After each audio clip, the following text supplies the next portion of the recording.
मेरा screen visible है? Hello? Yes bro. Okay, thank you.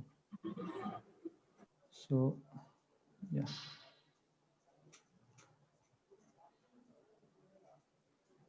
मैं इसको प्रेजेंटेशन मोड में कर देता हूँ। हाँ, सही है ना? So the topic of our discussion today is बुद्धि का संपूर्ण ज्ञान, भावुकता या विज्ञान। सो हम लोग चर्चा करेंगे इस this will be our process और थीम्स ऑफ आवर डिस्कशन। सबसे पहले हम लोग चर्चा करेंगे कि भावुकता किसको बोलते हैं, क्या भावुकता होता क्या है, और विज्ञान क्या होता है। सबसे पहले हम लोग ये दोनों पॉइंट्स के बारे में चर्चा करेंगे कि भावुकता क्या है और विज्ञान क्या है। फिर इसके बाद हम लोग डिस्कस करेंगे कि मॉडर्न पर्सपेक्टिव, क्या मॉडर्न साइंस क्या बोलता है बुद्धि के बारे में, जब बोलता है या नहीं बोलता है, अगर बोलता है तो क्या बोलता है। और फिर स्पिरिचुअल स्क्रिप्चरल पर्सपेक्टिव डिस्कस करेंगे हम लोग कि शास्त्र क्या बताती हैं बुद्धि के बारे में। शास्त्र बुद्धि के बारे में क्या बताती हैं, कुछ नॉलेज है क्या शास्त्रों के पास बुद्धि के बारे में, तो वो अगर है तो क्या बता रही हैं वो। फिर उसके बाद हम लोग डिस्कस करेंगे कि scope of knowledge and then our duty और our what practical things we need to do when we are discussing in context of knowledge or wisdom. So this will be the flow of our discussion today. So let us begin. तो हम लोग ये topic क्यों लिए, पहले हम लोग ये टॉपिक क्यों सिलेक्ट किए कि बुद्धि का संपूर्ण ज्ञान, भावुकता या विज्ञान।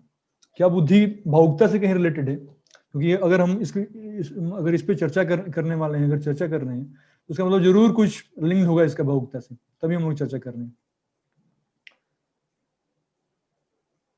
Am I not audible?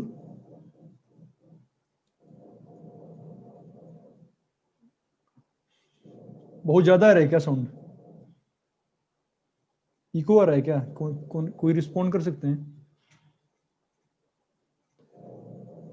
Hello? Yes प्रभु जी, आपकी आवाज आ रही है। ज्यादा आ रहा है क्या मेरी आवाज? नहीं, नॉर्मल है प्रभु। Okay okay. आप लोग जब मैं कुछ पूछूंगा तो आप लोग चैट में लिख सकते हैं, ठीक है ना? आप लोग चैट में लिख सकते हैं जब मैं कुछ पूछूंगा तो, या फिर बता भी सकते हैं अनम्यूट करके। तो क्या बुद्धि का भावुकता से कोई लिंक है? तो अगर मैं इसके बारे में कुछ बताऊं तो मैं ये बोलूंगा कि बुद्धि को मॉडर्न साइंस उतना ज्यादा वैल्यू नहीं दे रहा है। जहां तक मैंने जो रिसर्च किया है बुद्धि के बारे में, इंटेलिजेंस के बारे में, पहले तो ये डिस्कस करना पड़ेगा कि प्लीज स्लाइड पे कुछ लिखिए मत, स्लाइड एडिटेबल है, लिखेंगे तो डिस्ट्रैक्शन होगा। तो हाँ, तो बुद्धि के बारे में मॉडर्न साइंस बता तो रहा है कुछ, लेकिन उतना क्लियर इंफॉर्मेशन नहीं दे पा रहा है बुद्धि के बारे में। मैं आगे डिस्कस करूंगा। और yes, and then I will discuss how scripture is describing about intelligence और बुद्धि। तो सबसे पहले सेंटिमेंट के बारे में हम लोग चर्चा करते हैं। सो सेंटिमेंट इज, कोई बताना चाहेंगे सेंटिमेंट है क्या? सेंटिमेंट वर्ड सुन के आपके दिमाग में क्या आ रहा है सेंटिमेंट वर्ड सुनने के बाद? Let us keep it interactive. कोई बताना चाहेंगे सेंटिमेंट वर्ड के क्या मतलब है?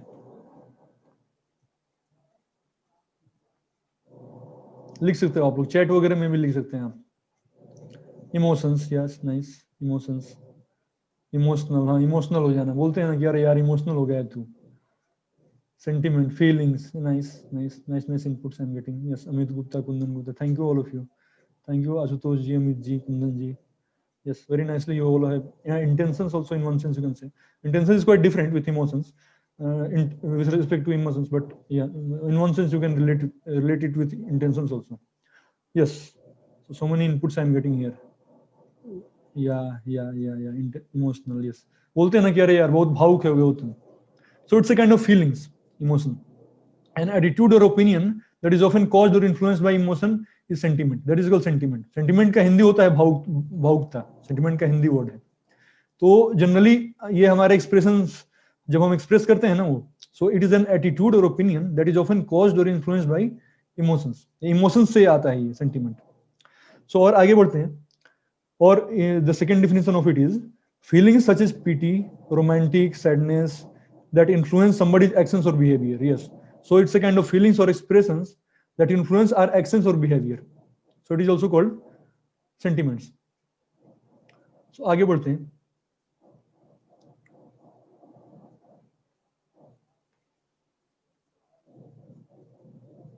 Yeah. Then what is science then? Science क्या है? तो कोई बताना चाहेंगे साइंस के बारे में? साइंस किसको बोलते हैं हम? ये सब लोग साइंस तो पढ़े ही होंगे सब लोग एटलीस्ट, और सबके बारे में कुछ ना कुछ इन्फॉर्मेशन जरूर होगा साइंस के बारे में. तो साइंस वर्ड सुन के आपके दिमाग में क्या आता है? क्या समझते हैं आप साइंस वर्ड से? सो कोई बताना चाहेंगे? चैट बॉक्स में या फिर अनम्यूट करके भी बोल सकते हैं आप.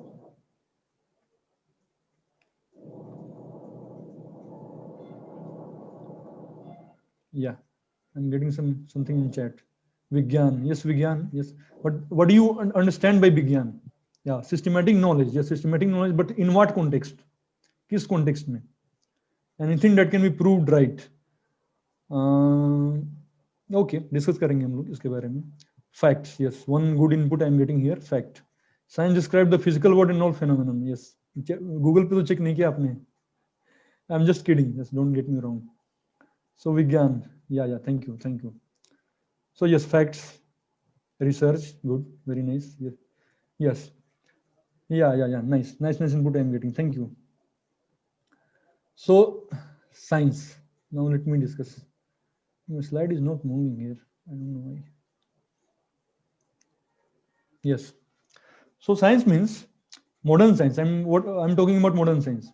So it means knowledge based on theories, evidence, experiments, observation, facts. Yes, you can add facts also here. So उसके बेसिस पे कोई अगर नॉलेज गेन करते हैं हम, तो हम उसको विज्ञान बोलते हैं. मॉडर्न साइंस का ये डिफिनेशन है. ये मॉडर्न साइंस का डिफिनेशन है. एक्चुअल में क्या होना चाहिए बाद में डिस्कस करेंगे हम लोग. So two type of knowledge. So here I am telling about the knowledge based on theories, evidence. Knowledge जो किस पे बेस्ड हो? थ्योरी के बेस्ड हो. कोई मैंने थ्योरी दिया, कोई कुछ एविडेंस मेरे को मिला और उसके बेसिस पे मैं नॉलेज गेन किया, और तो वो साइंस है. कुछ एक्सपेरिमेंट मैंने किया, कुछ ऑब्जर्वेशन किया, तो उसके बेसिस पे हम नॉलेज गेन करते हैं. So these are the ways to gain knowledge. तो उस बेसिस पे जब हम नॉलेज गेन करते हैं, जब हम ऑब्जर्वेशन करके नॉलेज गेन करते हैं, एविडेंस कुछ मिलता है, उसके बेसिस पे हम नॉलेज गेन करते हैं. थ्योरी हम प्रपोज करते हैं, कुछ सारे 2-3 एविडेंस अगर मेरे को मिल गए एक ही टाइप के, तो हम थ्योरीज प्रपोज करते हैं. एक्सपेरिमेंट करते हैं हम, तो उसके बेसिस से जो नॉलेज डिराइव होता है उसको हम साइंस बोलते हैं, modern science. So now what is the flaw? लेकिन इस डिफिनेशन में एक फ्लॉ है. इस डिफिनेशन में एक फ्लॉ है, वो हम लोग डिस्कस करेंगे. मैं पूछूंगा आपसे. सो नॉलेज, अगर हम नॉलेज की बात कर रहे हैं, तो science is a dimension of knowledge. There are many dimensions of knowledge, like science, psychology, economics, sociology, politics. ये सब नॉलेज के डिफरेंट डायमेंशन है. उसमें से एक साइंस भी है. सो अब नॉलेज के बारे में बात करें तो नॉलेज 2 टाइप के होते हैं. ध्यान से सुनिएगा. नॉलेज की कॉन्टेक्स्ट में अगर हम बात कर रहे हैं तो नॉलेज दो टाइप के होते हैं. एक रिलेटिव नॉलेज और दूसरा एब्सोल्यूट नॉलेज. रिलेटिव नॉलेज मतलब, कोई बताना चाहेंगे क्या रिलेटिव नॉलेज है? रिलेटिव नॉलेज क्या होता है? कोई बताना चाहेंगे? किसको बोलेंगे हम लोग relative knowledge? Systematic knowledge. Yes, in one sense. कोई और कोई डिवोटी बताना चाहेंगे? The knowledge will justify something. Okay. Connection. Okay. Or else? और कोई? Links. आशुतोष जी बता रहे हैं links connected with each other. Okay. Relative. मैं कुछ और सुनना चाह रहा हूँ मैं. With reference to of that thing. Okay. You are quite close. With respect to another. Relative knowledge. Related to a particular topic. Okay. In one sense, when you are adding with respect with reference, it is true. लेकिन मैं बता रहा हूं आपको एक बात. Relative knowledge मतलब वो नॉलेज होता है जो चेंजेबल है, जो चेंज कर सकता है आगे जाके. तो आपने सही बताया कि in with respect to someone. तो ये ऐसा इस टाइप का नॉलेज है जो चेंज हो सकता है आगे जाके, जो परमानेंट नहीं है, जो हम लोग श्योर नहीं बता सकते हैं कि ये होगा ही. जैसे पहले अगर मैं आपसे पूछूं कि अभी कितने प्लैनेट्स हैं, अभी साइंस नंबर ऑफ प्लैनेट्स कितना बता रही है अभी? कोई डिवोटी बताएंगे?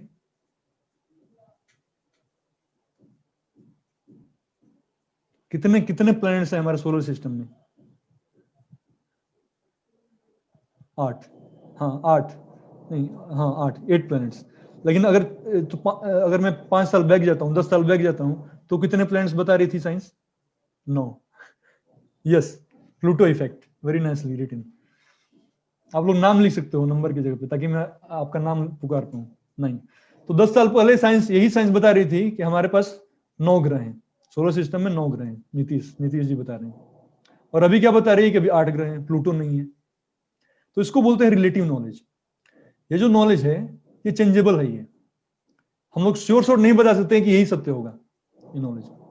जैसे मैं आपको बताऊं कि सबसे पहले इलेक्ट्रॉन का एक मॉडल प्रपोज किया था Thomson, plum pudding model of electron.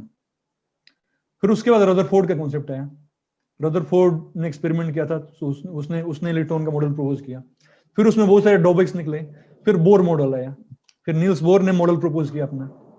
So each new concept is every नए नए थ्योरी जो आ रही है वो हम लोग क्लियरली नहीं बोल सकते कि उसके अंदर फ्लॉज नहीं है। रदरफोर्ड ने जब मॉडल दिया था तो उसको लगा था कि यही मॉडल होगा इलेक्ट्रॉन का, यही सत्य है जो मैं बता रहा हूँ। लेकिन बोर के टाइम तक आते आते उसमें बहुत सारी खामियां पता चल गई। उसके बाद बोर ने मॉडल दिया, तो बोर ने जब मॉडल दिया था तो उसको लगा कि नहीं यही परफेक्ट है, ये चेंज नहीं होगा। लेकिन उसके बाद भी चेंजेस हुए। लाइट के अगर बारे में बात करूं तो सबसे पहले लाइट के बारे में बताया गया कि नहीं, लाइट एक वेव है। लाइट क्या है? लाइट एक वेव है। फिर कुछ साल बाद जब एक्सपेरिमेंट हुआ, specially I am not able to recall the name of that scientist, तो उससे क्या पता चला कि लाइट पार्टिकल है, लाइट वेव नहीं है, लाइट पार्टिकल है। तो फिर उसके बाद सवाल आया कि अरे ये ऐसा चीज है जो वेव नहीं है, पार्टिकल है। लेकिन ऐसा कोई पार्टिकल आज तक पता नहीं चला जो कि 3 × 10⁸ की स्पीड से चलता हो। साइंस में एक रहस्य है, ये एक मिस्ट्री है। ऐसा कोई पार्टिकल डिस्कवर नहीं हुआ जो कि 3 × 10⁸ की स्पीड से चल रहा है। तो फिर दिमाग में, फिर लोगों ने रिसर्च किया, फिर बताया कि नहीं, पार्टिकल, ये केवल पार्टिकल तो नहीं हो सकता, ये दोनों होगा, ये वेव भी होगा और पार्टिकल भी होगा। सो ड्यूअल नेचर शो करता है लाइट।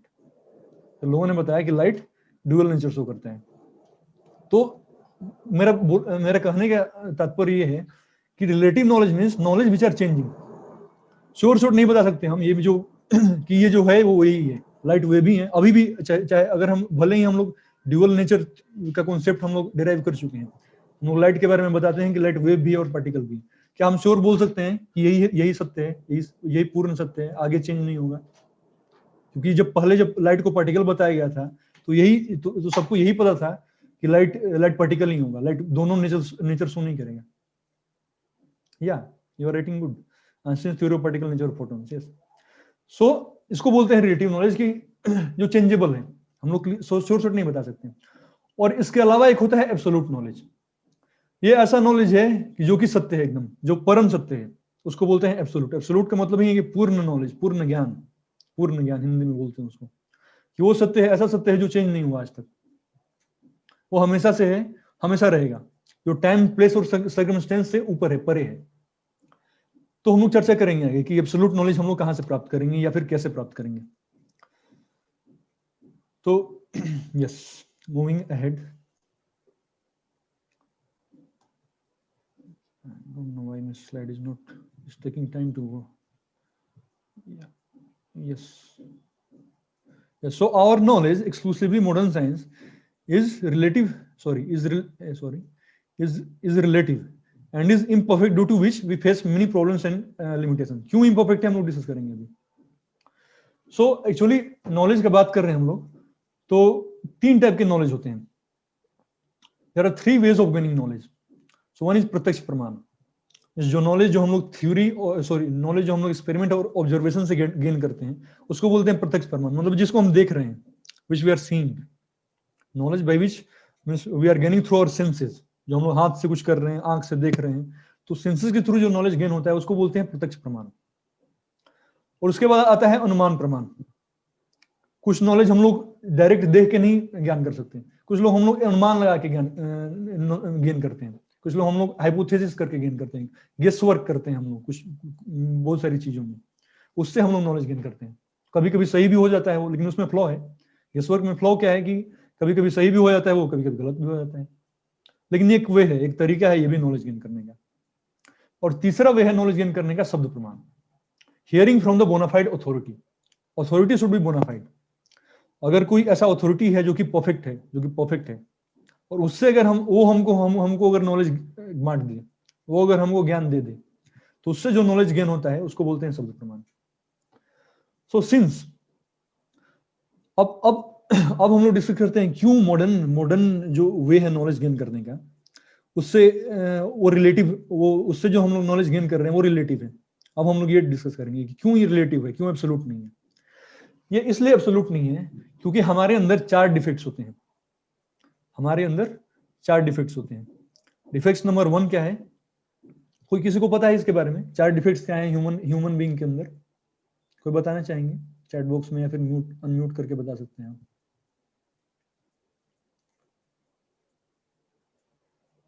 सम इनपुट्स या रेज, दिनेश शर्मा जी ने हाथ रेज किया है, उनको अनम्यूट कर सकते हैं आप।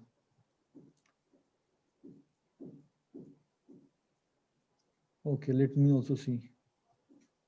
Let me if I can unmute you. Is Sanjit Pro there?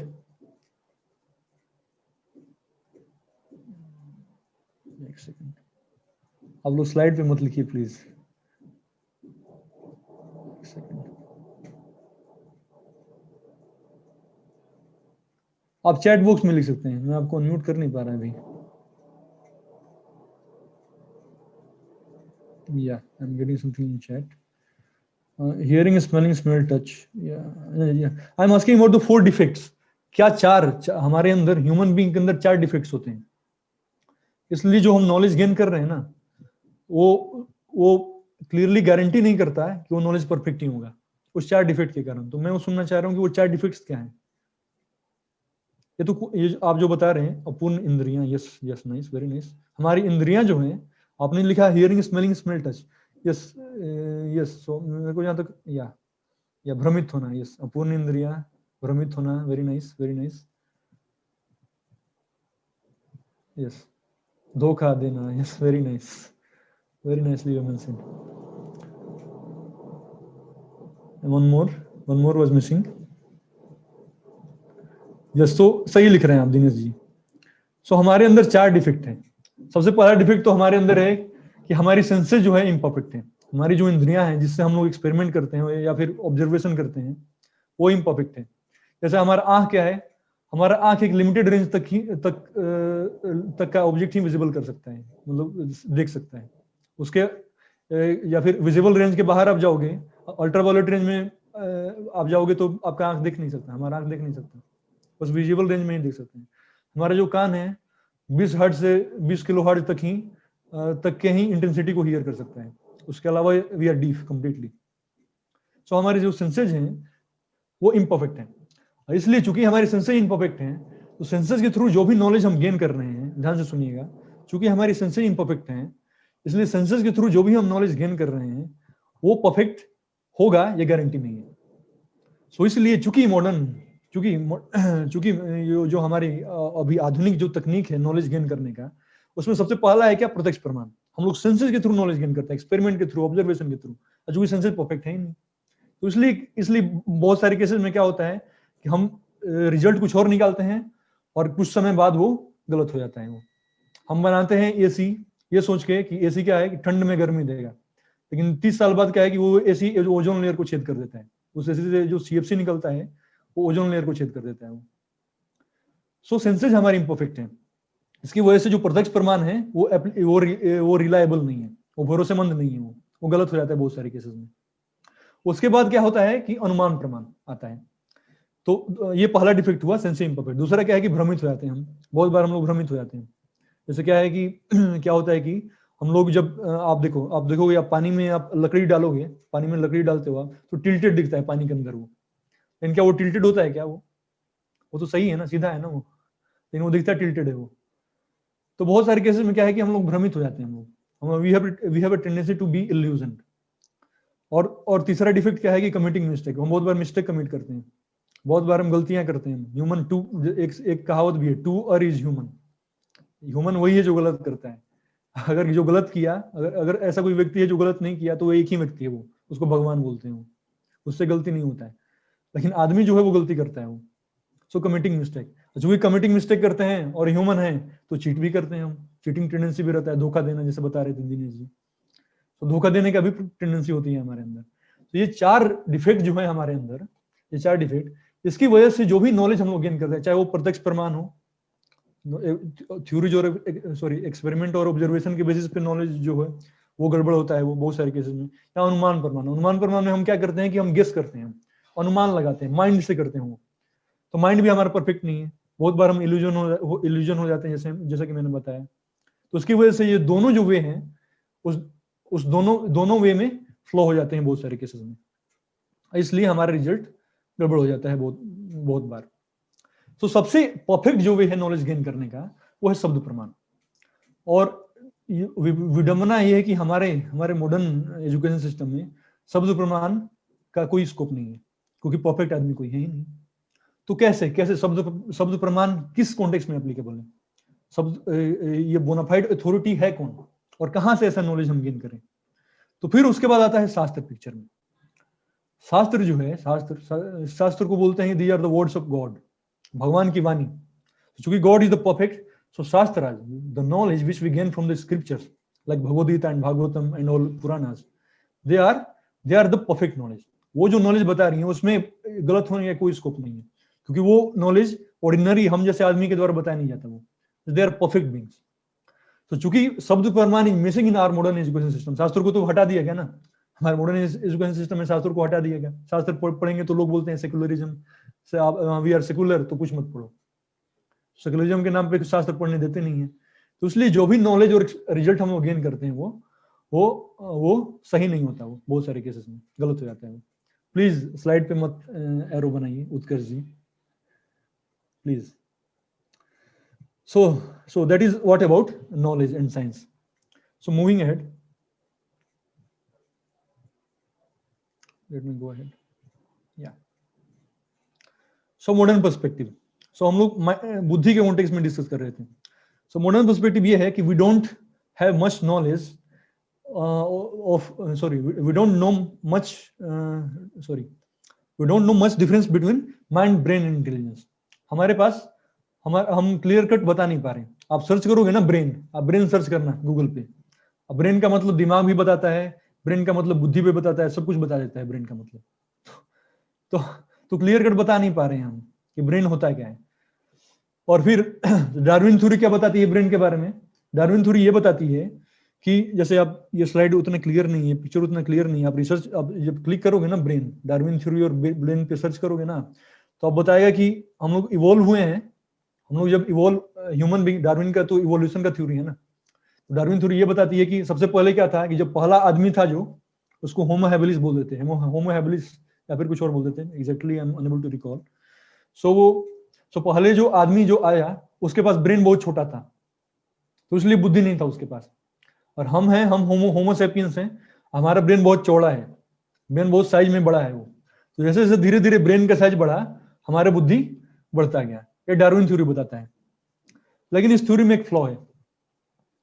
Flaw क्या है कि अभी कुछ दिन पहले एक रिसर्च हुआ था, एक बच्चा पाया गया, एक जीनियस, एक आदमी पाया गया जिसके पास ब्रेन था ही नहीं, और he was very expert in mathematics. he was capable to remember formula very easily. He was capable to do mathematical calculations, multiplication of eight digit numbers very easily. Within a second he would be able to get the results. लेकिन उसके पास brain नहीं था, बताओ। तो Darwin theory तो flop हो गया ना यहाँ पे।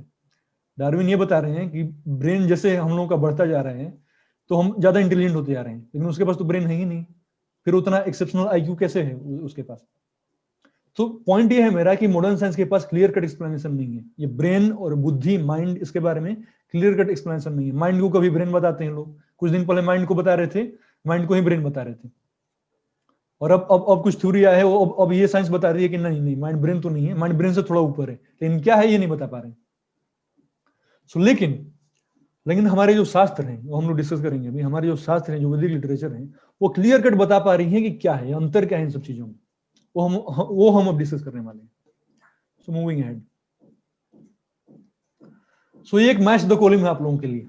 ये मैं एक मैच द कॉलम प्रिपेयर किया। मैं सोचा कि थोड़ा इंगेजिंग रखूं मैं सेमिनार। तो सो ये आप लोगों को एक एक्टिविटी है, 3 मिनट आप लोगों को 3 मिनट दूंगा मैं, आपको ये मैच कराना है। इधर आप 1 2 3 ले लीजिए लेफ्ट साइड में, राइट साइड में आप ABCD ले लीजिए, आपको मैच कराना है। माइंड का मतलब दिमाग है या फिर मन होता है या फिर बुद्धि होता है या फिर मस्तिष्क होता है। इंटेलिजेंस का मतलब दिमाग है या फिर मन है या फिर बुद्धि है या फिर मस्तिष्क है। यहाँ मैच नहीं करना है प्लीज, यहाँ पे मैच मत करवाइए आप लोग।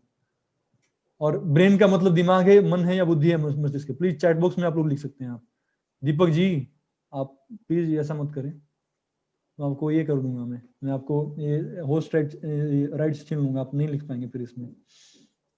कृपया करके चैट बॉक्स में लिखें माइंड, इंटेलिजेंस और ब्रेन का मतलब इन चारों में से क्या क्या है। 3 मिनट दूंगा आपको, 3 मिनट गिन रहा हूं मैं टाइम। आप लोगों को क्वेश्चन समझ में आया? अनम्यूट करके बोल सकते हैं कोई चाहे तो।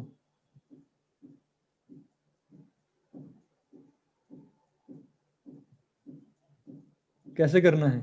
हाँ वही, आपको लेफ्ट साइड को राइट साइड से मैच करना है। राइट साइड में 4 ऑप्शन है, लेफ्ट साइड में 3 ऑप्शन है, तो आपको मिलाना है। लेफ्ट साइड में ABC मान लीजिए आप, या 1 2 3 मान लीजिए, राइट साइड में ABCD मान लीजिए आप। तो आपको मैच कराना है कि माइंड मतलब राइट साइड में क्या है। माइंड मतलब दिमाग है या मन है या बुद्धि है। आप लोग सवाल किया होगा ना बचपन में मैच देखो में बहुत सारे, तो वही है ये। सो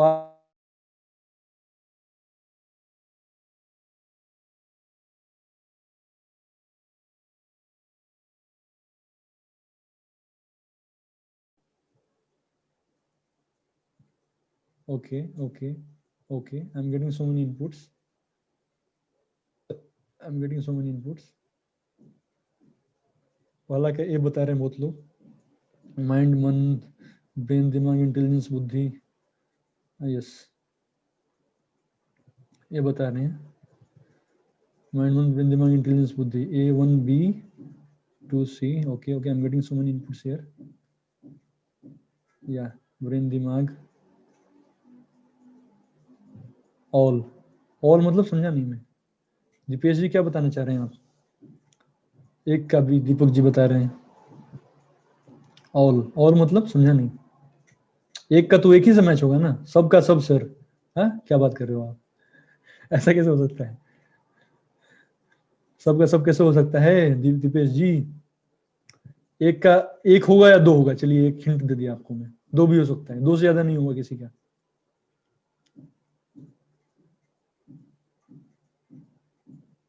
आदर्श जी, दीपेश जी, मृणाल बता रहे हैं, मृणाल जी बता रहे हैं, आदर्श, so many inputs I'm getting। दीपक राज, मृणाल गुप्ता बता रहे हैं कि ब्रेन, ब्रेन मार्टियल, मोर्टल मटेरियल क्या बताना चाह रहे हैं? 3 का D होगा बता रहे हैं कुछ। ओके, एक का B, दो का C, 3 का A और D। कौशल जी ये बता रहे हैं 1 का B बता रहे हैं, 2 का C बता रहे हैं, 3 का A और D बता रहे हैं। Okay okay, so I think we are done with the activity. 3 minute हो गया होगा अभी। दीपक कुमार, आप अब अनम्यूट करके भी बता सकते हो आप। दीपक जी अनम्यूट कर पा रहे हैं आप?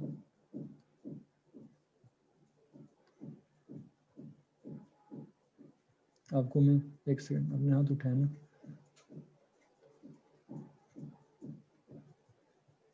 दीपक कुमार आपको मैं ये कर देता हूँ, आप बता सकते हो। आप नेटवर्क इशू है इधर। Okay, no issues. So now okay, thank you everyone for participating. So अब हम लोग डिस्कस करेंगे कि क्या सही है। तो आप लोग हाथ हैंड रेज कीजिएगा। माइंड का मतलब मन होता है। कितने लोगों ने सही किया? हाथ उठाइए आप लोग। दीपक जी सही किए। हाँ बहुत सारे लोग के हाथ देख पा रहा हूँ मैं। Deepak ji, Amit Gupta ji, yes, so many inputs I am getting here. Kaushal ji, Mrinal ji, Chandrashekhar ji, या thank you everyone. So mind का एक ही ऑप्शन करेक्ट होगा, माइंड मतलब मन। और इंटेलिजेंस मतलब दिमाग या बुद्धि, बुद्धि। सो 2 का C होगा। कितने लोगों का ये सही है? पहले वाले लोग हाथ नीचे कर सकते हैं, और दूसरे जिनका सही है हाथ उठा सकते हैं। हाँ इसमें बहुत सारे लोगों ने सही किया। दीपक जी, मृणाल जी, अमित जी, अभिषेक जी ने, बहुत लोगों ने सही किया इसमें। Thank you very much. Lokesh ji, Abhishek ji, सब लोग सही किया इन लोगों ने। और तीसरा तीसरा, ब्रेन का मतलब क्या होता है? दिमाग या मस्तिष्क या दोनों? दिमाग या मस्तिष्क या दोनों? कौन बताना चाहेंगे? चैट में कुछ आ रहा है, देखूंगा मैं। Shubham Kashyap to everyone, why ये या दोनों, कुंदन जी।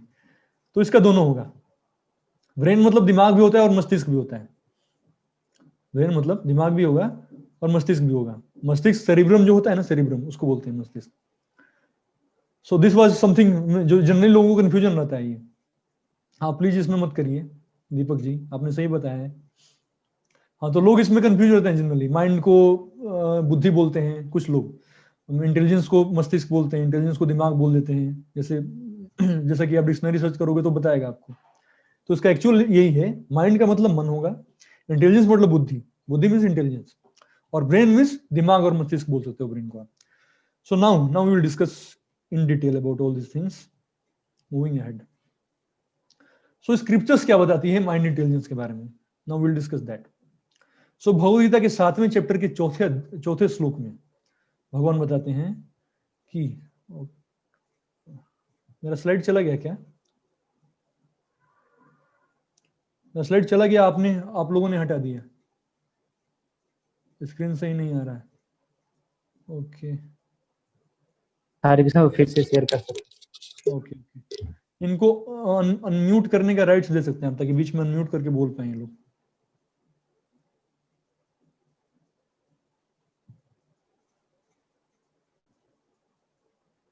ओके नाइस, विजिबल है अब?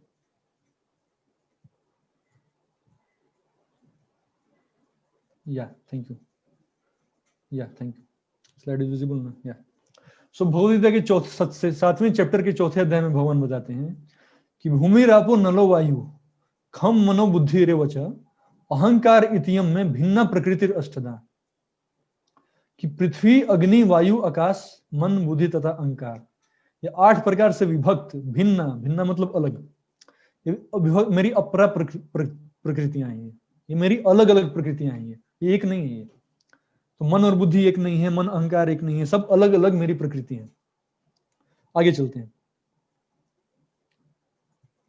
या सो भागवतम, वैदिक लिटरेचर, भागवतम एक, श्रीमद् भागवतम एक पुराण है, that is called as Amal Purana, Purana having no any mixture, pure knowledge given in Shrimad Bhagavatam. तो श्रीमद् भागवतम ये बताता है कि हमारे पास एक नहीं, हमारे पास 2 शरीर है, हमारे पास 2 शरीर है। जो पहला जो शरीर है जो हम लोग देखते हैं, या फिर आप जैसे मेरे को देखोगे या मैं आपको देखूंगा, ये तो ये जो शरीर है ये तो ये इसको बोलते हैं, ये पांच चीजों से बना हुआ है। ये earth air water fire ether, ये 5 तत्वों से बना हुआ है, आपने सुना भी होगा ये। तो ये 5 चीजों से बना हुआ जो हमारा एक्सटर्नल बॉडी है, इसको ग्रॉस बॉडी बोलते हैं, स्थूल शरीर, जिसको हम लोग देख सकते हैं, एक्सपीरियंस कर सकते हैं, छू सकते हैं। इसके अलावा भी एक बॉडी होता है जिसको सटल बॉडी बोलते हैं। वो सटल बॉडी है जिसको आप देख नहीं सकते, इसको हम देख नहीं सकते, लेकिन होता है हमारे अंदर। वो सटल बॉडी 3 चीजों से बना होता है, माइंड, इंटेलिजेंस और फॉल्स ईगो। ये आप लोगों के क्विज में आएगा, ये सब ध्यान से सुनिएगा। सटल बॉडी जो है हमारे पास 2 शरीर हैं। पहला शरीर 5 चीजों से बना होता है, दूसरा शरीर जिसको हम सूक्ष्म शरीर बोलते हैं या फिर सटल बॉडी इंग्लिश में, वो 3 चीजों से बना होता है, माइंड, इंटेलिजेंस और फॉल्स ईगो। सो माइंड जो है वो सटल बॉडी का एलिमेंट है, वो दिखता नहीं है वो। लेकिन ब्रेन जो है, अब हम लोग अगर डिफरेंशिएट करें माइंड और ब्रेन में, सो माइंड जो है वो दिखता नहीं, वो सूक्ष्म शरीर का पार्ट है, वो है हमारे अंदर, सबके अंदर, लेकिन वो दिखता नहीं है वो। लेकिन ब्रेन है, उसको आप छू सकते हो। अगर मैं अपना खोपड़ी हटाऊं तो ब्रेन को आप छू सकते हो आप। जैसे देखा होगा आपने, बहुत सारे मतलब ब्रेन ट्यूमर्स वगैरह पेशेंट होते हैं जिनका ब्रेन का सर्जरी होता है, तो डॉक्टर्स ब्रेन को ब्रेन में जाके कुछ करते हैं, वो ब्रेन में जाके नर्व्स वगैरह चेक करते हैं वो, so they are able to touch the brain. So brain is something the part of our gross body, इसको आप देख सकते हैं, छू सकते हैं, एक्सपीरियंस कर सकते हैं। लेकिन mind can only B experience, it can not be touched और सीन। सो ये है डिफरेंस माइंड और ब्रेन में। और इसके अलावा ये 2 के अलावा सोल भी होता है हमारे अंदर, जो सोल हमारे अंदर है, होता नहीं है soul, actually we are soul actually. So इसके अलावा हम सोल नहीं है, we are covered by 2 bodies, one is our gross, one is our subtle body. So our first covering is subtle body, that is consist of mind, intelligence and false ego. The second covering on us is gross body, that is made up of this 5 elements mentioned below. So now moving ahead. So आप लोगों ने समझ गए होंगे आप लोग मेरे हिसाब से कि क्या माइंड और ब्रेन में अंतर क्या है. माइंड को एक्सपीरियंस कर सकते हैं, छू नहीं सकते, देख नहीं सकते, लेकिन ब्रेन को देख सकते हैं, छू सकते हैं, क्योंकि ग्रॉस बॉडी का पार्ट है ये. So I hope you would have understood this, or you would be knowing this also. Yeah, physical. Yes, it's a physical thing. Yeah. Yeah. Thank you. My question is, when quiz will be held? Yes, at the end of the session. At the end of the session, we'll be having a quiz for you all. 15. There will be 10 to 12 questions in that, and you'll have to answer that. So that will be at the end of the session. So now there is one more verse in Bhagavad Gita. In 3rd chapter, 42nd verse, Lord Krishna says that Indriyani paranyahur Indriyabhya paramana manastastu param buddhyor बुद्धे परस्तस्तुंसा. तो बहुत ये काफी important verse है भगवद गीता का. उसमें बता रहे हैं कि बुद्धि मन से भी उच्च है, और बुद्धि मन से भी उच्च है. सॉरी, एक second, let me go back. So कर्मेंद्रियां, जो इंद्रियां हैं हमारी, जो इंद्रियां हैं हाथ, आंख, कान, ये सब जो इंद्रियां हैं हमारी, ये जड़ पदार्थ की अपेक्षा श्रेष्ठ है. जो जड़ पदार्थ है, जो अर्थ, वाटर, एयर, ईथर है, उससे श्रेष्ठ है ये इंद्रियां हमारी. उससे श्रेष्ठ क्या है? मन. मन जो हमारे इंद्रियों से भी श्रेष्ठ है. और बुद्धि क्या है? मन से ऊंचा है. बुद्धि क्या है? मन से भी ऊंचा है. और सबसे ऊंचा कौन है? आत्मा, जो हम है. Means we are the top most. We are the topmost, and then after intelligence, and then mind, and then the sense objects. So ये बता रहे हैं भगवद गीता के 3rd चैप्टर में भगवान कृष्ण. सो आगे और चर्चा करेंगे हम इसके बारे में. सो नाउ आप ये समझ सकते हैं आप क्लियरली कि सबसे ऊपर हम हैं, यानी कि आत्मा, देन बुद्धि, देन मन, एंड देन द इंद्रियां, then the senses. Yes. So now ये पिक्चर देखने के बाद आपको क्या ख्याल आते हैं? चैट बॉक्स में लिखेंगे कुछ लोग, आप लोग बताना चाहेंगे. आप लोगों ने बहुत जगह ये देखा होगा ये पिक्चर. जो भी याद आए उसके आप लोग लिख सकते हैं चैट बॉक्स में. आप लोगों को क्या ख्याल आता है ये पिक्चर देखने के बाद?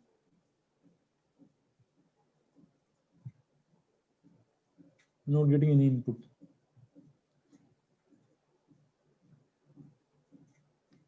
या hello. Yes, somebody has written something. इंद्रियां पर मन का control, 5 senses, soul is control of mind. Okay, thank you. मन बुद्धि सही लिख रहे हैं आप लोग.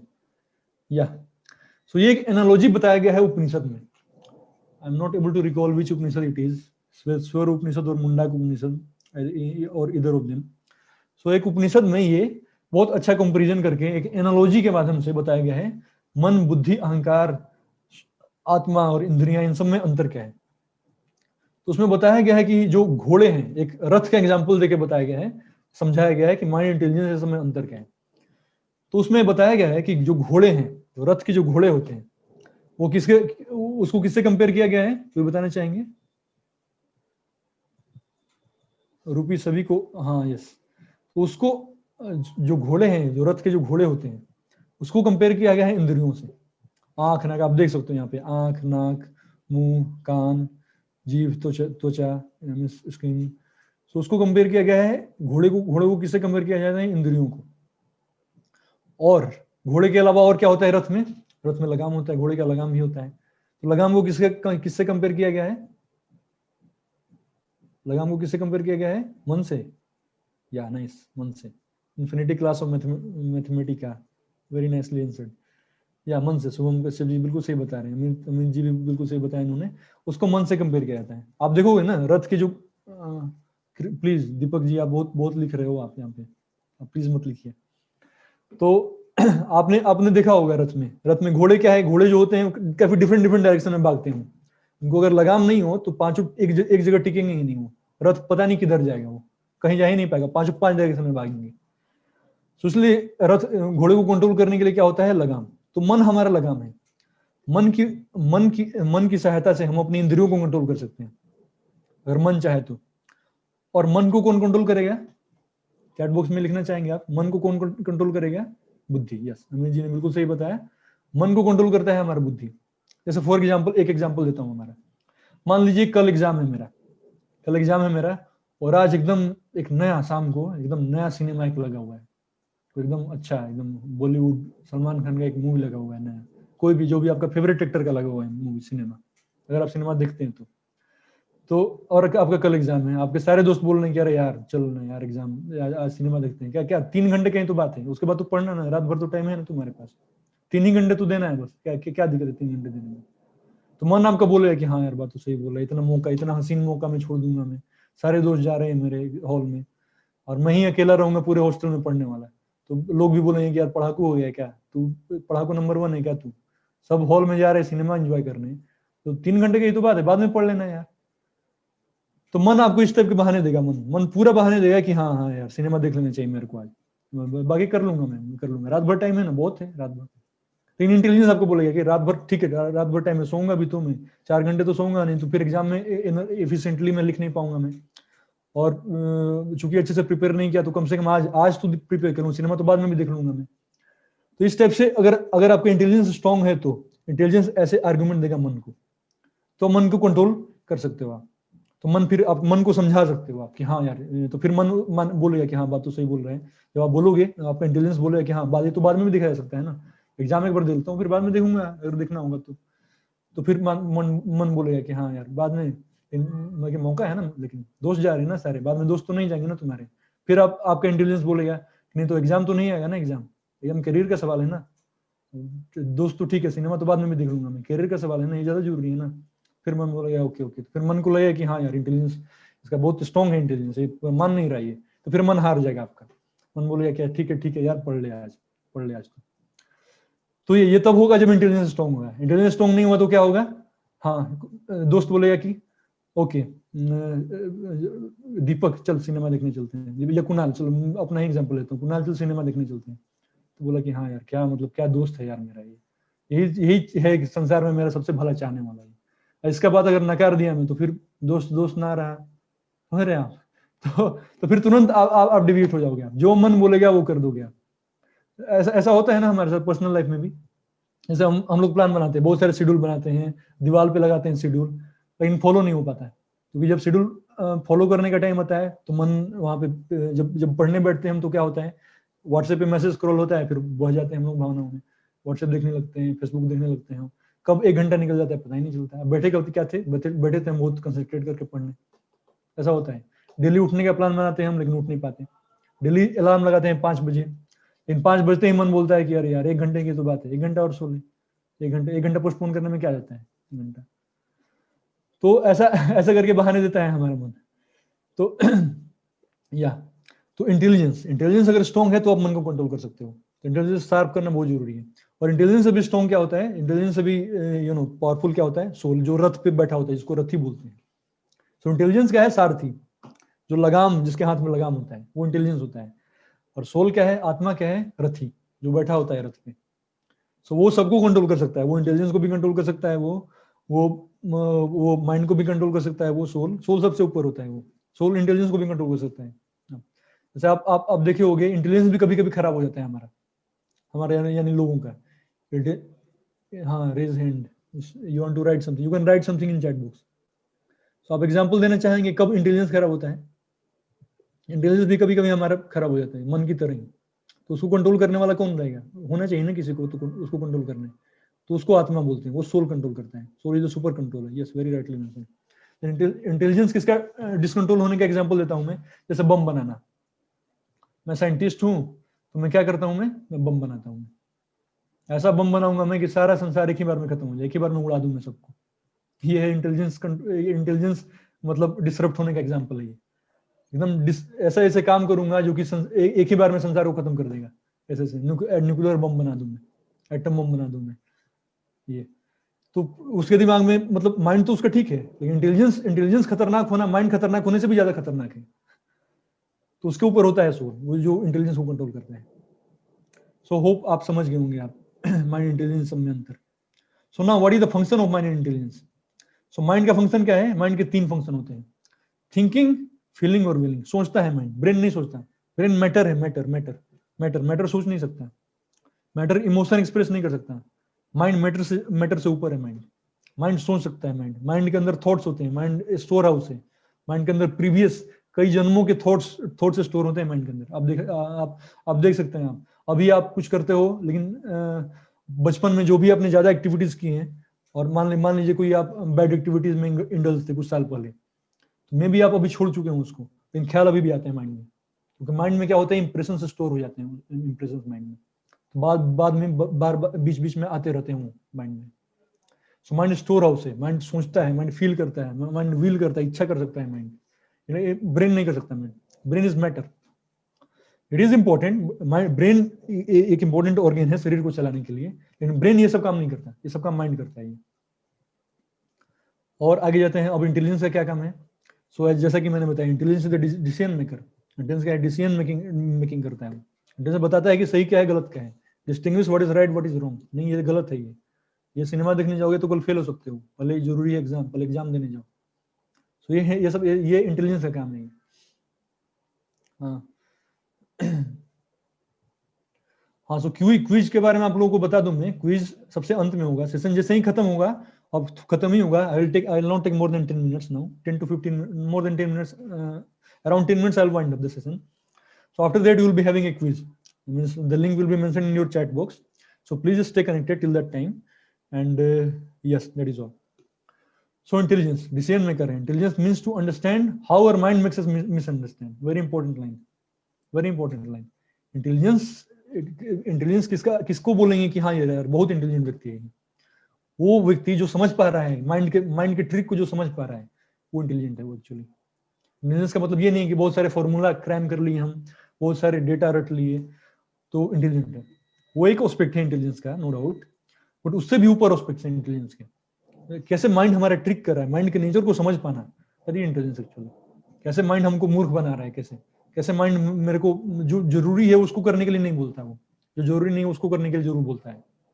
तो ये नेचर को समझना is intelligence. So very important, intelligence is more important in the mind. So moving ahead, how to sharpen your intelligence now? What to do? How to sharpen our intelligence? कैसे इंटेलिजेंस को हम लोग strong करें? Intelligence strong करने का मतलब क्या है? सब स्ट्रॉन्ग हो जाएगा आपका, माइंड भी स्ट्रॉन्ग हो जाएगा। माइंड स्ट्रॉन्ग होगा तो सेंसेस भी स्ट्रॉन्ग हो जाएंगे। आपने देखा होगा, आप पढ़ने बैठते हो, आप यूट्यूब पे कोई लेक्चर देखने बैठते हो, कुछ स्टडी से रिलेटेड कोई लेक्चर देखने बैठते हो, लेकिन कोई और पॉपअप होता है यूट्यूब पे, फिर आप वो देखने लग जाते हैं। हमारा आंख को अच्छा लगता है वो चीज, फिर वो देखने पड़ जाते हैं, हम कुछ और देखने ही निकल जाते हैं। तो सोचा कुछ और था, करने कुछ और ना होता। इसका मतलब सेंसेस कंट्रोल नहीं है। सेंसेस कंट्रोल नहीं है का मतलब माइंड कंट्रोल नहीं है। माइंड कंट्रोल होता तो सेंसेस कंट्रोल होते हैं। माइंड कंट्रोल होने का मतलब नहीं है कि इंटेलिजेंस देख नहीं पा रहा है, माइंड के ट्रिक को समझ नहीं पा रहा है इंटेलिजेंस। तो yes, so how to sharpen our intelligence, ये बहुत इंपॉर्टेंट क्वेश्चन है। तो कोई बताएंगे, आप कोई बताना चाहेंगे? You can write in chat box.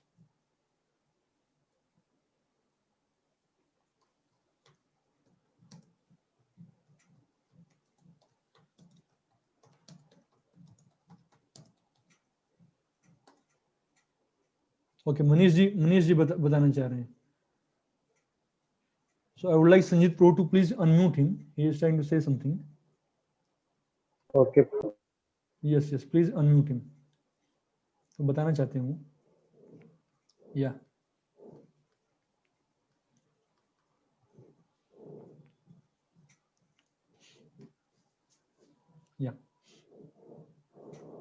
So Manish ji, are you there?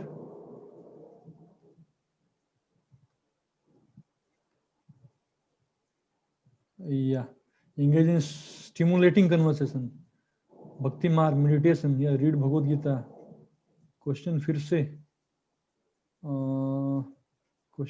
Means didn't understand Amit ji. read Bhagavad Gita, flow ideas through various outcomes, positive thoughts, engage in stimulating conversation। stimulating conversation, अरे stimulating conversation का मतलब क्या बताना चाह रहे, समझ नहीं पा रहा मैं।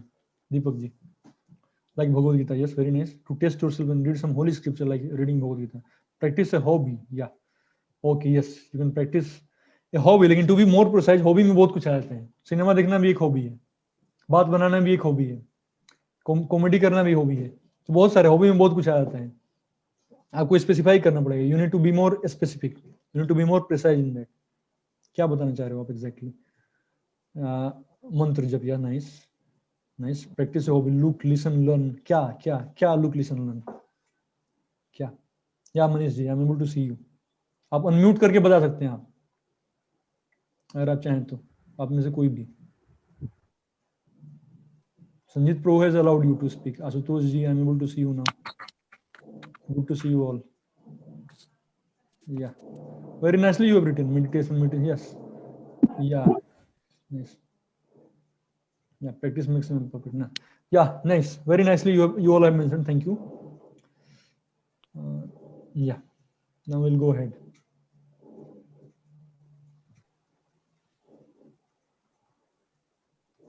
So these are the three things by which we make our intelligence strong, like reading scriptures. ये जो मैं बता रहा था, मैं जो एस्पेक्ट डिस्कस कर रहा था, कैसे पता करें कि सही क्या है गलत क्या है।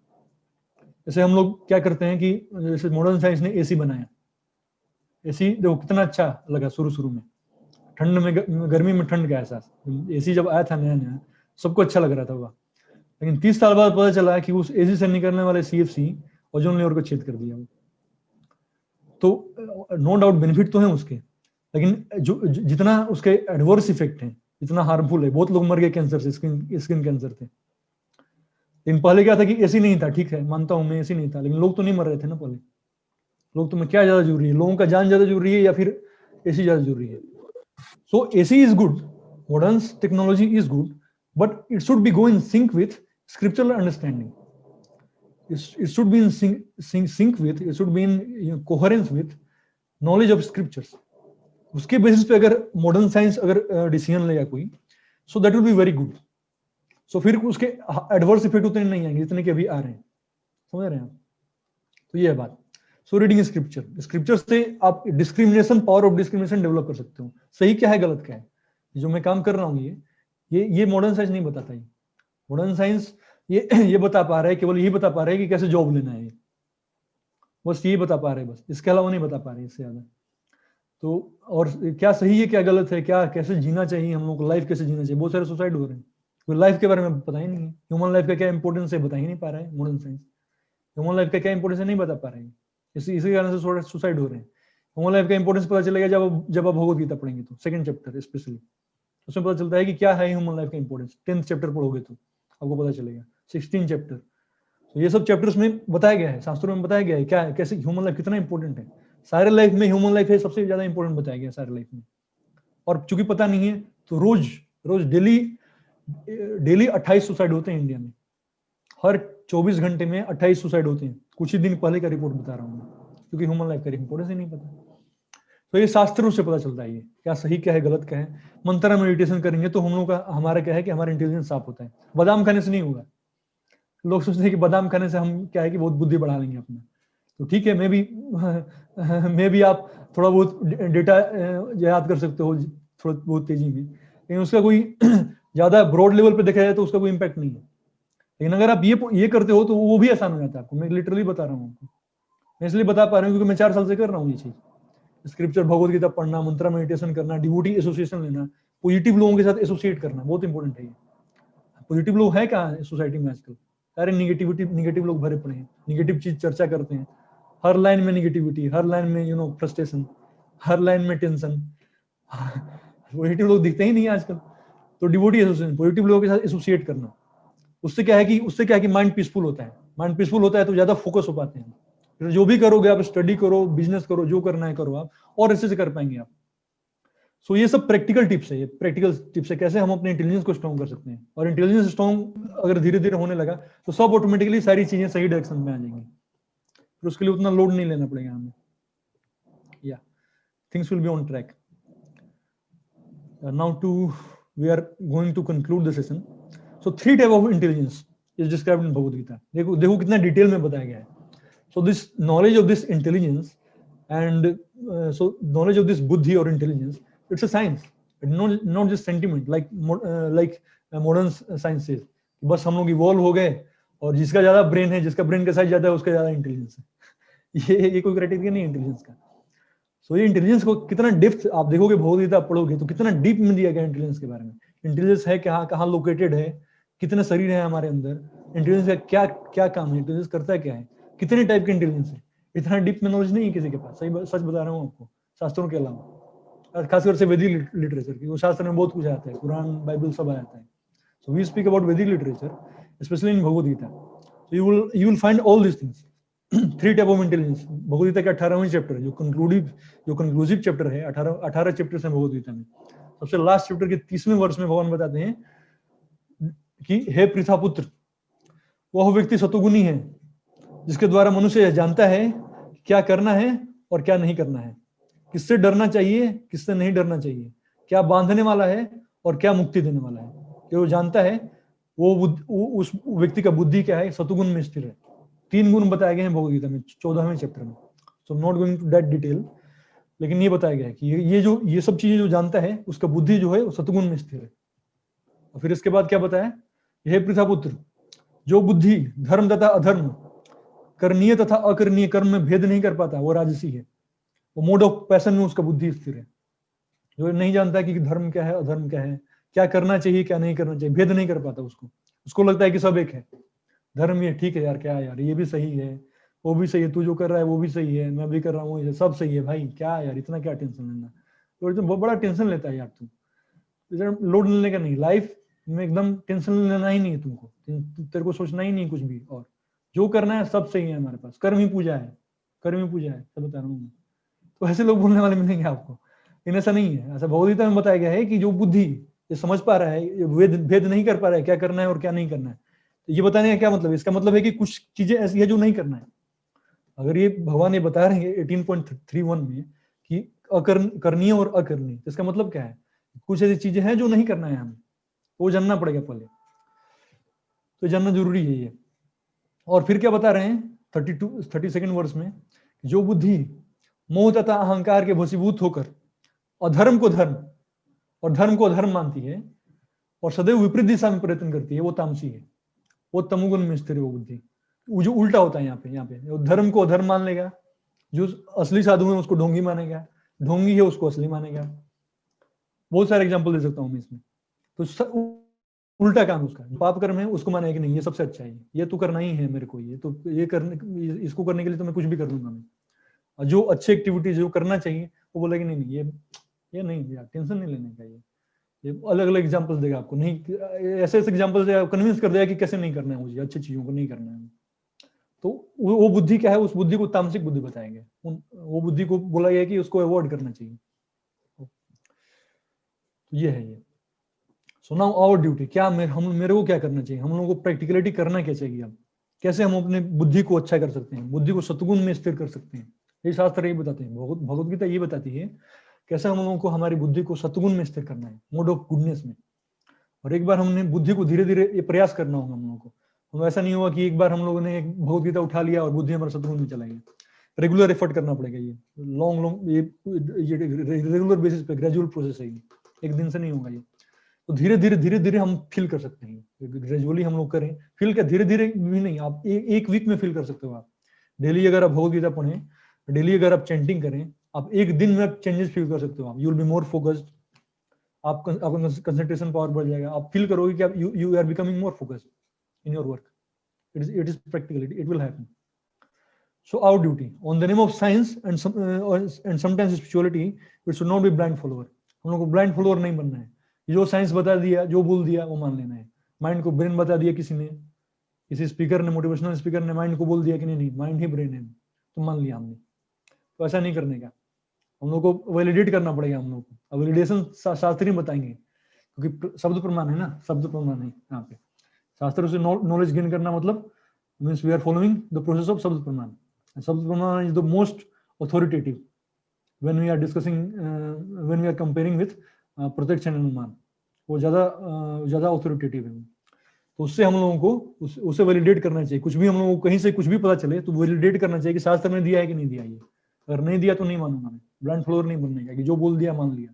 कोई कुछ भी बोल दिया, कोई लीडर पॉलिटिशियन है कुछ भी बोल दिया मैं मान लिया, कोई मेरा दोस्त है और वो बोल दिया मैं मान लिया कुछ भी. तो ब्लाइंड फॉलोअर नहीं बनने का हम लोगों को.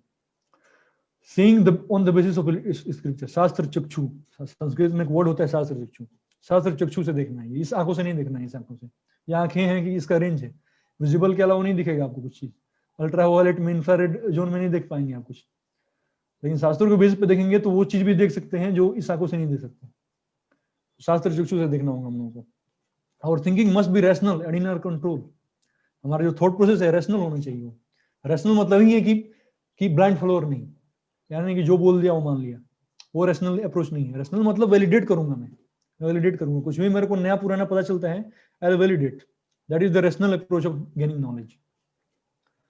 Now at the end, mantra meditation and scriptural studies must be part of our routine। बहुत इंपॉर्टेंट है ये चारों में सबसे इंपॉर्टेंट चौथा है ये एक्चुअली। चौथा अगर होगा तो पहला ऑटोमेटिकली हो जाएगा, दूसरा भी ऑटोमेटिकली होगा, तीसरा भी ऑटोमेटिकली होगा। अगर चौथा हो रहा है तो, अगर शास्त्र, अगर भगवद गीता हम लोग पढ़ रहे हैं डेली बेसिस पे, तो ऑटोमेटिकली पहला तीनों ऑटोमेटिकली होने लगेंगे धीरे धीरे। अगर चौथा नहीं हो रहा तो पहला तीनों तो भूल जाइए, नहीं होने वाला, क्योंकि इनपुट ही नहीं जा रहा है ना अंदर।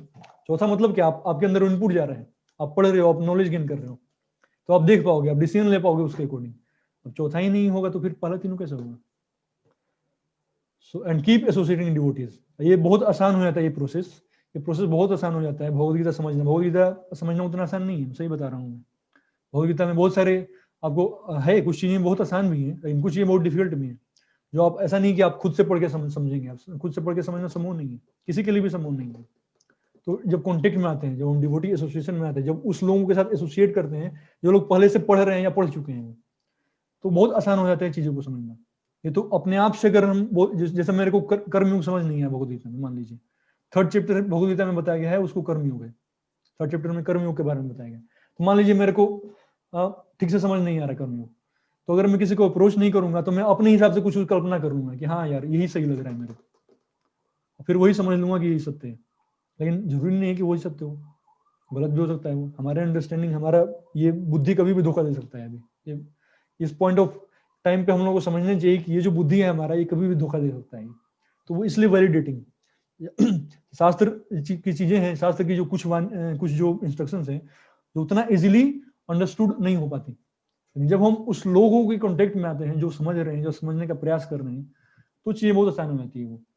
और प्रैक्टिस करना आसान होता है, मंत्र मेडिटेशन करना बहुत आसान हो जाएगा जब डिवोटी एसोसिएट करेंगे आप। तो जैसे आप ये लेक्चर सुन रहे हैं आप, तो ये कैसे पता चला, ये आपको आप लोगों के कांटेक्ट में, संजीत प्रभु के कांटेक्ट में आप, और डिवोटीज के कांटेक्ट में आप, तो आपको ये मौका मिल रहा है सुनने का। ये सब ये नई बहुत सारी नई बातें आपको में भी पता चला होगा, आपको इस सेशन से या फिर प्रीवियस सेशन से, या फिर आगे भी पता चलेगा बहुत सारी नई बातें। तो ये कैसे हुआ, जब आप कॉन्टेक्ट में आए तो, और आगे नई बात पता चलेंगी आपको अगर आप कॉन्टेक्ट में रहोगे तो ये सबसे ज्यादा जरूरी है कि एसोसिएटिंग डिवोटीज। ये होगा तो धीरे धीरे ऑटोमेटिकली सब चीजें ट्रैक पे आ जाएंगी, हमारा पढ़ाई भी अच्छा होने लगेगा। मैं लिटरली बता रहा हूँ, मैं जब यहाँ पे आया तो मैं पढ़ने का ज्यादा मन नहीं करता था मेरा। एनआईटी पटना में था मैं, लेकिन उतना मैं सीरियस नहीं लेता स्टडीज को। लेकिन धीरे धीरे यहाँ पे आया, भगवद गीता पढ़ना शुरू किया, डिवोटी एसोसिएशन में रहने लगा मैं, तो ऑटोमेटिकली उधर भी इंटरेस्ट आने लगा। मैं responsible life I started to undergo. तो काफी चीजें आसान हो जाती है। So that is all. So I would like to conclude here. So so that would be. Thank you. तो कोई प्रश्न है तो पूछ सकते हैं, किसी का भी, किन्हीं डिवोटी का कोई भी प्रश्न है, या कोई डिवोटी पहले समराइज कर सकते हैं कि क्या सीखा आपने।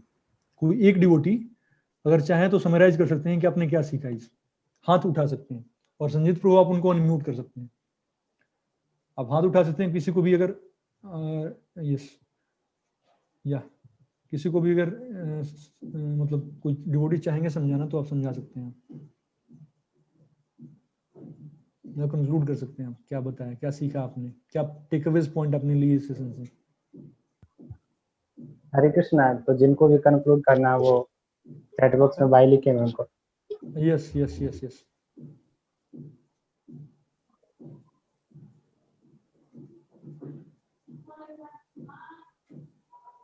So okay, so I think nobody. हरे कृष्णा प्रभु।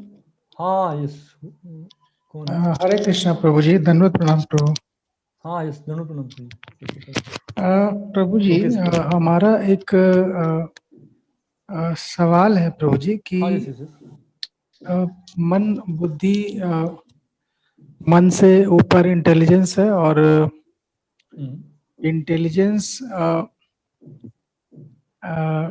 एक तरह से कर्म को डिफाइन करता है कि यदि जिसका इंटेलिजेंस जैसा होगा वो उस तरह का कर्म करेगा। हाँ, तो प्रभु जी, मेरा ये एक सवाल है कि जिस व्यक्ति का इंटेलिजेंस वो डेविएट करता है, जैसे वो जान तो रहा है, जैसे दुर्योधन की भांति कि वो धर्म को जान रहा है कि धर्म क्या है, धर्म क्या है, लेकिन यदि फिर भी वो मन और बुद्धि के द्वारा वो सही चीजों को, मतलब वो जैसे एक जैसे संत हैं या फिर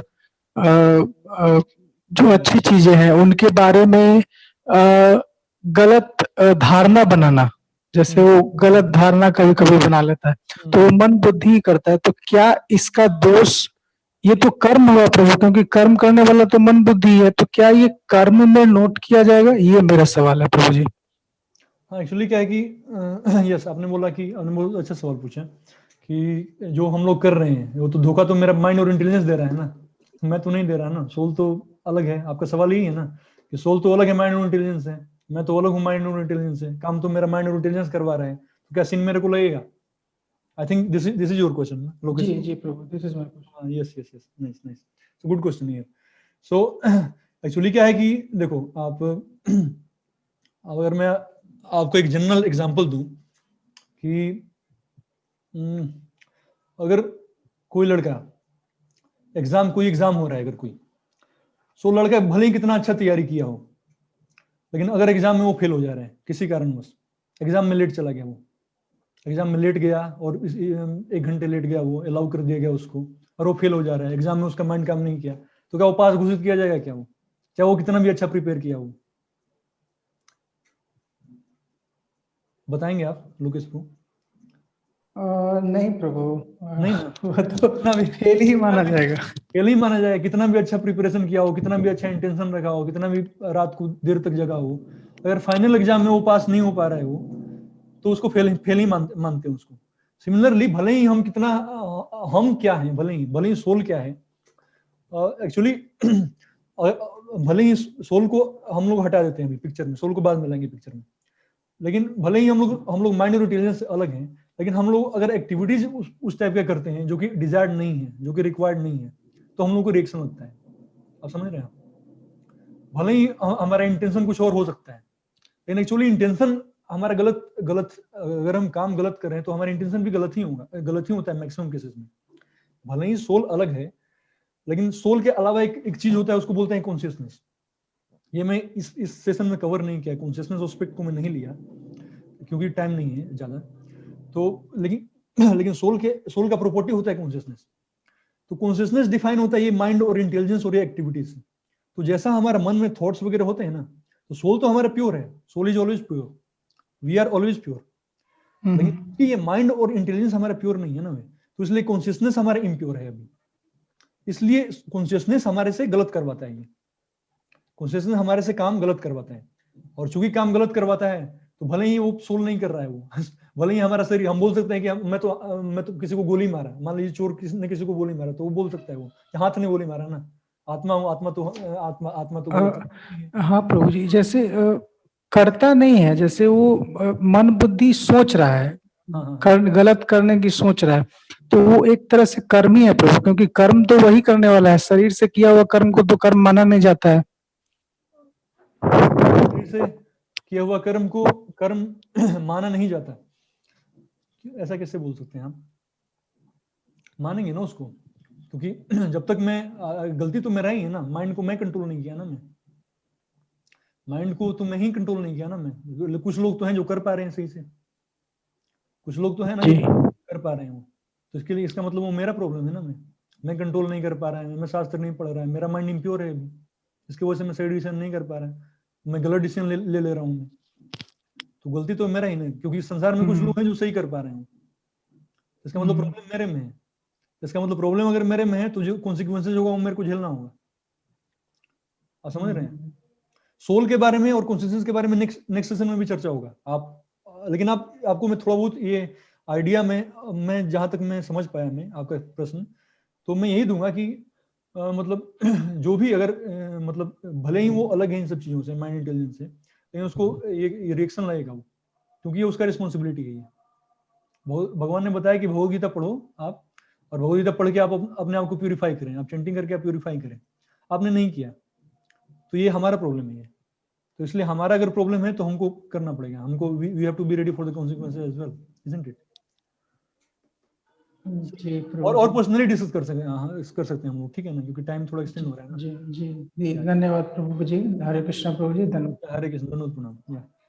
सो एक और क्वेश्चन आ रहा है, मैं ये लास्ट क्वेश्चन लूंगा मैं। आशुतोष जी पूछ रहे हैं कि बीइंग रैशनल इज गुड और bad if seen through opposite perspective और अदर ग्रुप ऑफ पीपल? या एक्चुअली आप क्लियर करेंगे आशुतोष जी इस अपने प्रश्न को थोड़ा, मेरे को क्लियर नहीं हो पा रहा है, लिख रहे हैं तो आप बताएंगे, आप बोल पाएंगे आप इसको, ज्यादा क्लियर होगा। हेलो प्रभु जी, हरे कृष्णा। हरे कृष्ण प्रभु। मैं इसलिए पूछ रहा था कि मतलब पॉलिटिकल व्यू से ये रेशनल होना सही है कि नहीं?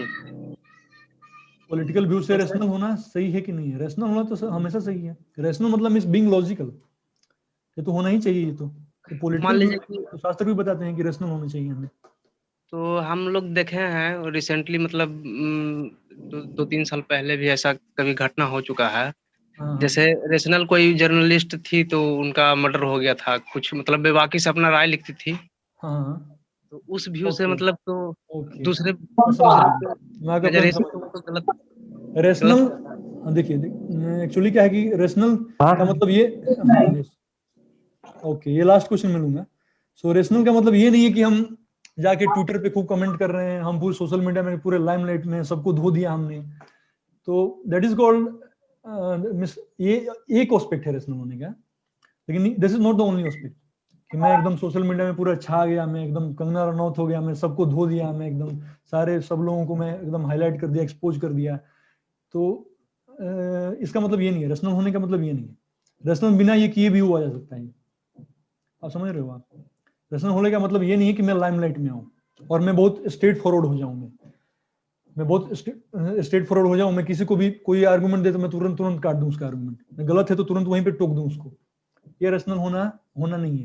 रेशनल होने का मतलब है कि मैं जो भी डिसीजन ले रहा हूं, मैं जो भी कर रहा हूं, मैं उसके पीछे कुछ पर्पस है और कुछ उसको मैं वैलिडेट करके कर रहा हूँ, मैं अपना दिमाग भी लगा रहा हूँ, मैं शास्त्रों से भी उसको वैलिडेट कर रहा हूँ, मैं तब कर रहा हूँ मैं। वो जो आप एग्जांपल दे रहे हो आपकी पॉलिटिक्स में हो गया है, वो लोग मेनली लाइमलाइट में आने के लिए बहुत लोग करते हैं वो काम, आप समझ रहे हो आप? उसको वो भी ठीक है, वो एक एस्पेक्ट है, उसके कॉन्सिक्वेंसेज भी हैं। मान लो आप लाइमलाइट में रह रहे हैं, आपने मतलब बहुत लोगों को एक्सपोज करने का इरादा बनाया, और दूसरे एंटी, आपसे जो एंटी है उसको ठोक दिया उसको जाके, तो उसके तो कॉन्सिक्वेंसेज भी हो सकते हैं आप। लेकिन मैं जो रेशनल होने की बात कर रहा हूँ, मैं ये नहीं कर रहा है कि आपको जाके क्रिटिसाइज करना है किसी को, आपको जाके किसी को बोलना है, आप कुछ जान गए तो आपको जाके एकदम मतलब सबको धो देना है। मैं बस ये बता रहा हूँ कि आपको कोई भी चीज पता चलता है, किसी से कोई भी चीज बताता है तो आप ब्लाइंडली फॉलो नहीं करते। ऐसा नहीं कि मेरे पापा बोले तो मैं मान लिया ये चीज, मेरे चाचा बोले तो मैं मान लिया चीज क्योंकि मेरे चाचा बोल रहे हैं। तो जरूरी नहीं है ना कि मेरे पापा हमेशा सही नहीं बोलेंगे, आप समझ रहे हो? तो मैं जो करूंगा, मैं जरूरी नहीं है कि मैं करूंगा, मैं उसको कंसिडर करूंगा वो चीज, लेकिन मैं अपना भी दिमाग लाऊंगा, मैं अपना दिमाग लाऊंगा, शास्त्रों से रिसर्च करूंगा मैं, उसके बाद डिसीजन लूंगा मैं। जैसे फॉर एग्जांपल मैं एक क्रूड एग्जांपल देता हूँ आपको, मीट ईटिंग का एग्जांपल देता हूँ मैं आपको। कोई बोलेगा कि नहीं मीट ईटिंग तो अच्छा है, मीट ईटिंग तो हेल्थ के लिए काफी अच्छा है, देखिए कितने बड़े बड़े लोग मीट ईटिंग करते हैं, इतने WWE के लोग इतने मीट खाते हैं, तभी तो इतने स्ट्रॉन्ग रहते हैं वो। कुछ लोग बोलते हैं कि नहीं करना चाहिए। तो चूंकि अब मेरे पापा बोलेंगे कि नहीं देखो मीट मेरे घर में बनता आ रहा है मीट बहुत दिनों से, तो मेरे पापा बोलते हैं कि नहीं ये खाना चाहिए, तो खाना ही चाहिए, तो तुम्हारा सही रहेगा। तो चूंकि मेरे पापा बोल रहे हैं मैं मान लूंगा। रेशनल होने का मतलब है कि ठीक है पापा का बात मैं सुना, अब मैं जो बता रहा हूँ, अब जो भगवद गीता में जो प्रभु जी बता रहे हैं तो उनका बात भी सुनिए। पापा का बात सुन के आप अटैच मत हुई केवल पापा के व्यूज से, पापा के ओपिनियन से, किसी दूसरे के ओपिनियन से। वहां सुना आपने तो यहाँ भी आप ओपन माइंडेड होकर सुनिए, उसके बाद आप डिसीजन लीजिए, उसके बाद आप दिमाग लगाइए। वो है being rational. Being rational doesn't mean that केवल एक टाइप का बात मेरे को सुनना है और मेरे को करना है, बस सुन लिया फिर उसके अलावा मैं कुछ भी नहीं सुनूंगा। Being rational means being open minded. मेरे को ओपन माइंडेड रहना चाहिए, एकदम खुला दिमाग का व्यक्ति होना चाहिए कि मैं ये सुना, ये भी सुना मैंने, दोनों चीजें मैंने सुना, और फिर उसके बाद मेरे को जो अच्छा लगता है वो डिसीजन लूंगा। That is called being rational. और इसका वो वहां से ये क्वेश्चन मतलब पॉलिटिक्स से कोई इसका कोई लेना देना नहीं है रेशनल में, आप समझ रहे हो आप? डिटेल डिस्कस कर सकते हैं और आगे जाके आप you can be in touch with me personally, that would be more clear there. So thank you. We need to conclude as I'm already 24 minutes. I had to conclude it within 3 only. So I'm quite late. So sorry for including it late. So thank you all. Today so at last I would like to conclude within 30 seconds, within 30 or 40 seconds or 1 minute what we have discussed in this session. So first we begin with the discussion of what is science. Science क्या है और sentiments क्या है. Modern science क्या बता रहे हैं. Modern science में flaws क्या हैं. क्यों थ्योरीज गलत हो जा रही हैं आगे जा जाके. फिर स्क्रिप्चर्स क्या बता रहे हैं.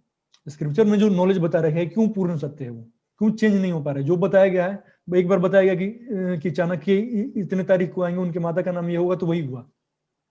तो क्यों इतना एकदम अनडिफिटेबल प्रेडिक्शंस किया गया स्क्रिप्चर में. बताया कि काउडंग है वो प्योर है. मॉडर्न साइंस गलत मानता था, लेकिन स्क्रिप्चर बता रहा था सही. बाद में मॉडर्न साइंस भी सही माना. तो क्यों स्क्रिप्चर में जो इन्फॉर्मेशन दिया गया है वो अनडिफिटेबल है वो. उसके बाद हम लोग तो फिर ये चर्चा किया हम लोगों ने, क्योंकि स्क्रिप्चर क्या है, वो they are words of God and God is a perfect being. That's why whatever is told in the scripture is very perfectly correct. उसके बाद हम लोगों ने डिस्कस किया माइंड इंटेलिजेंस ईगो के बारे में. भगवद गीता क्या बताती है, पुराणास क्या बताते हैं, माइंड इंटेलिजेंस कहाँ लोकेटेड होता है, कितने शरीर होते हैं हमारे. और एट द एंड हम लोगों ने डिस्कस किया कि माइंड का नेचर क्या है, इंटेलिजेंस का नेचर क्या है. हम लोगों ने रथ का एनालॉजी डिस्कस किया. फिर हम लोगों ने डिस्कस किया कि क्या different levels of intelligence. 18 chapter से हम लास्ट में डिस्कस किया. फिर उसके बाद हम लोगों ने डिस्कस किया कि प्रैक्टिकल टिप्स क्या प्रैक्टिकल चीजें हैं जो हम लोग अपने लाइफ में अप्लाई कर सकते हैं. सो these were our point of discussion today. So thank you. You will have your quiz now. Sanjit Pro will post a quiz in the chat box now. Yes bro. तो हम लोग धन्यवाद देंगे project आज का सेशन लेने के लिए. उन्हें बहुत क्लियरली लोगों के डाउट भी क्लियर किए और सेशन को बहुत अच्छे से एक्सप्लेन किए. सभी एक बार हरे कृष्ण महामंत्र का उच्चारण करेंगे. हरे कृष्णा कृष्णा हरे कृष्णा हरे कृष्ण राम कृष्ण हरे राम